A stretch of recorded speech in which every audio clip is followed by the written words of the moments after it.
Today we are discussing about organizational change part 2. Let's start. Human reactions to change. Whenever change is initiated, both manager and employees react to it. Human reaction to change depends on the outcomes of the change, particularly its impact on their need satisfaction. Often the attitudes of people play a significant role in deciding human response to change. 1. Resistance. Employees resist a change when they have a feeling that the change is unfavorable for them. Resistance to change becomes more forceful when the employees feel that through resistance they may eliminate the change. In Hindi, जब भी परिवर्तन की पहल की जाती है तो प्रबंधक और कर्मचारी दोनों ही उस पर प्रतिक्रिया करते हैं।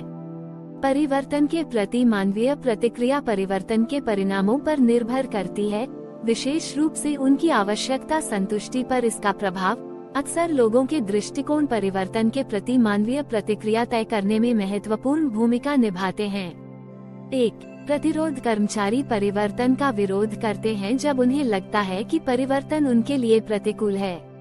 परिवर्तन का प्रतिरोध तब और अधिक प्रबल हो जाता है जब कर्मचारियों को लगता है कि प्रतिरोध के माध्यम से वे परिवर्तन को समाप्त कर सकते हैं। 2. Indifference. Sometimes people don't react to change either positively or negatively.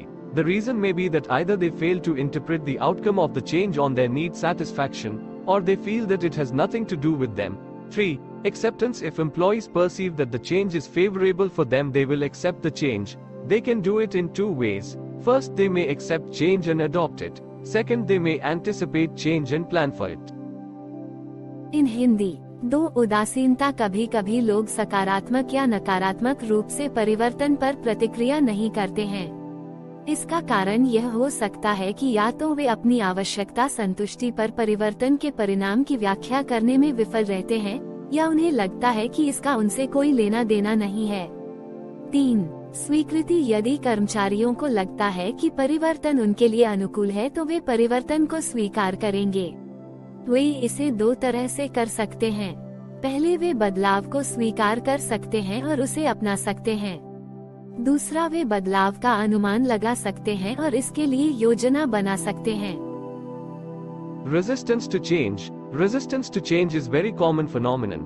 Not only employees but organizational members such as top management people will also resist change. Individual factors for resistance to change. 1. Problem of adjustment. Perhaps most important factor for resistance to change is the problem of adjustment. Each individual tries to maintain a sort of equilibrium both at formal level as well as at informal level. In Hindi, परिवर्तन का विरोध। परिवर्तन का विरोध बहुत ही सामान्य घटना है। न केवल कर्मचारी बल्कि संगठनात्मक सदस्य जैसे शीर्ष प्रबंधन के लोग भी परिवर्तन का विरोध करेंगे।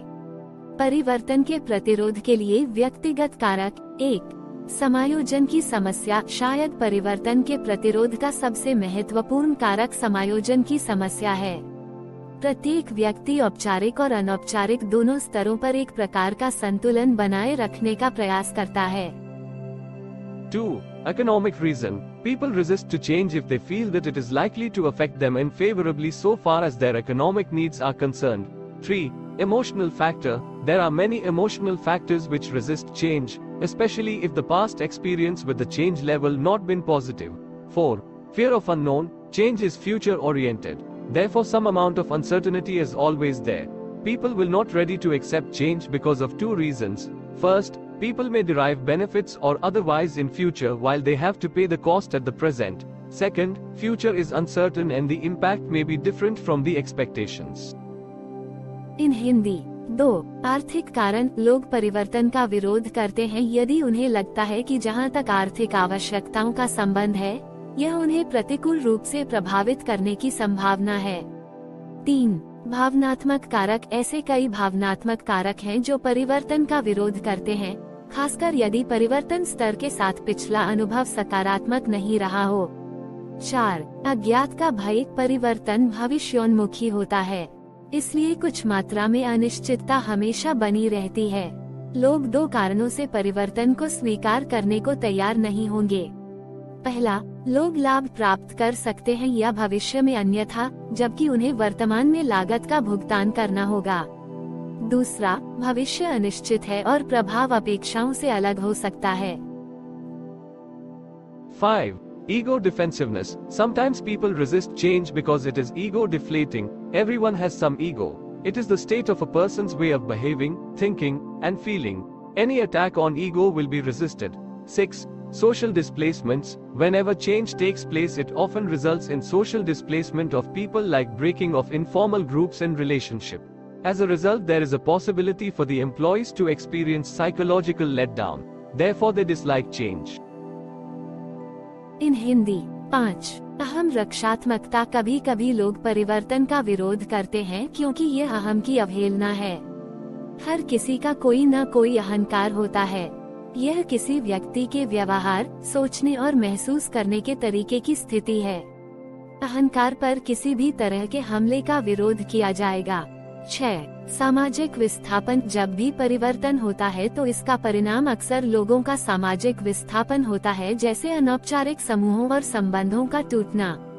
परिणाम स्वरूप कर्मचारियों के लिए मनोवैज्ञानिक गिरावट का अनुभव करने की संभावना है, इसलिए वे परिवर्तन को नापसंद करते हैं। Need of organizational development. Organizational development is a dynamic technique. It uses the behavioral science knowledge to cope up with the change. Every organization wants to compete and to survive in the long run. Organizational development plays a vital role to fulfill the need of survival of organization. 1. Training for change. Change is compulsory in the organization to survive in the long run. So organizational development creates an easy environment in the organization to bring changes. 2. Responsive organizational culture. Organizational development helps in making the organizational culture more responsive. It works in all the directions of the organization. इन हिंदी, संगठनात्मक विकास की आवश्यकता. संगठनात्मक विकास एक गतिशील तकनीक है। यह परिवर्तन से निपटने के लिए व्यवहार विज्ञान के ज्ञान का उपयोग करता है। हर संगठन प्रतिस्पर्धा करना चाहता है और लंबे समय तक जीवित रहना चाहता है। संगठन के अस्तित्व की आवश्यकता को पूरा करने के लिए संगठनात्मक विकास एक महत्वपूर्ण भूमिका निभाता है। 1. परिवर्तन के लिए प्रशिक्षण. दीर्घकाल में जीवित रहने के लिए संगठन में परिवर्तन अनिवार्य है, इसलिए संगठनात्मक विकास परिवर्तन लाने के लिए संगठन में एक आसान वातावरण बनाता है। 2. उत्तरदायी संगठनात्मक संस्कृति. संगठनात्मक विकास संगठनात्मक संस्कृति को अधिक उत्तरदायी बनाने में मदद करता है। यह संगठन के सभी दिशाओं में काम करता है। Benefits of organizational development. 1. It gives more emphasis on human resources rather than on any other physical resources. 2. It helps in development of human resources by initiating change. 3. It provides opportunities and challenges for the human beings to use their abilities. 4. It helps to achieve organizational effectiveness.